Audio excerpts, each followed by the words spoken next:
So I got a lot of questions here, and I don't think we'll have time to answer every single one of them because I have probably 50-plus questions. But I have been getting a lot of questions from people regarding iron, and a lot of people want just kind of a summary, if you can, on your thoughts about iron, because you believe it's a heavy metal and it's toxic, and it has all these effects on the body. So if you could clarify just a little bit for people on your thoughts on the dangers of iron.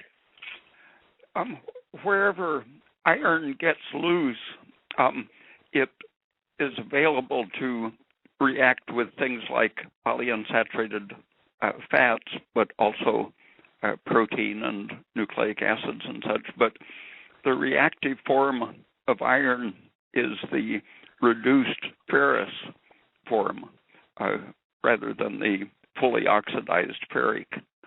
And that means that if you don't get enough oxygen to your tissues, the iron tends to get reduced by glutathione.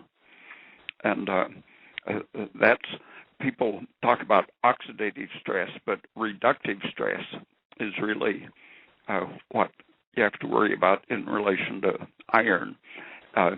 Alcohol, for example, interferes with the use of oxygen and causes the reduced glutathione to accumulate, to shift the ratio towards reduction, and that activates iron, reduces it to the reactive ferrous form, and then that causes the damage.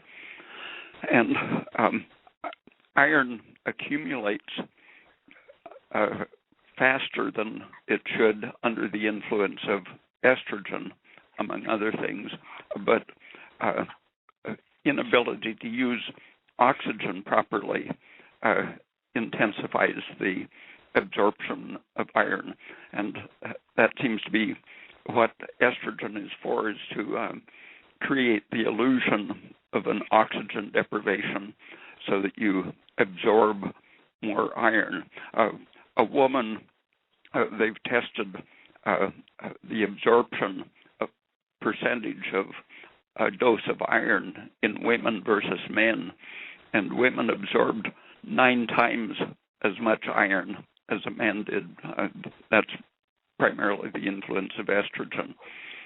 And the action of estrogen is to create the need for more iron to carry blood, to carry oxygen in the blood. But unfortunately, besides making the body absorb it, it also tends to create the conditions that make iron toxic and puts it into the reduced reactive form.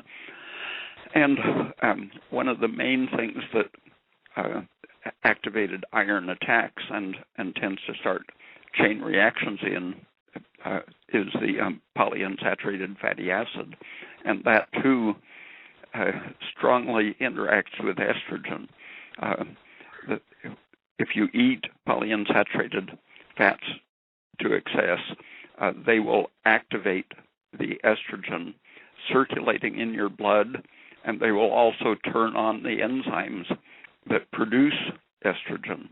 And then estrogen, in turn, activates enzymes that desaturate and elongate the existing fatty acids, turning, for example, linoleic acid into arachidonic acid, which again creates a vicious circle in which the estrogen increases the most reactive PUFA, which activate and increase the quantity of estrogen.